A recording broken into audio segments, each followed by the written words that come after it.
ఉత్సవాలు చేయడమే కాదు స్వామివారి ప్రసాదం కూడా లక్షణాన్ని ఆలోచన. ఎన్ని డేస్ కష్టపడి స్టే చేశారు అంటున్నారు? ఎన్ని డేస్ నుంచి ఇక్కడ స్వామివారి ట్రస్ట్ మెంబర్స్ కూడా 40 మెంబర్స్ దగ్గర ఉండి అందరూ కూడా ఉన్నారు. నిన్న నైట్ అంటే మన గూగుల్లో సెర్చ్ చేసినా రాలేదు ఇది ఏంటి అని, అయినా సరే రాలేదు. ఈ రోజు నుంచి వస్తుందేమో, వచ్చాక తీసుకొస్తాం.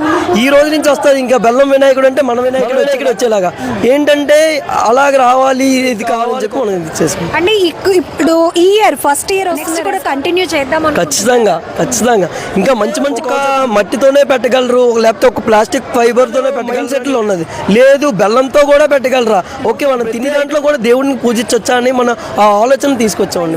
బెల్లం వినాయకుడు చాలా ఫేమస్ సాగర తీరానికి ఆనుకొని ఉన్నట్టు ఇక్కడ కవర్ అయింది. అతిపెద్ద వినాయకుడిని ఏర్పాటు చేసిన కాన్సెప్ట్. లక్షలాది మంది భక్తులకు గణేష్ ఉత్సవాలు చేయడమే కాదు స్వామివారిని చూసి ప్రసాదం కూడా అందించాలన్న కాన్సెప్ట్ కూడా కవర్ అయింది.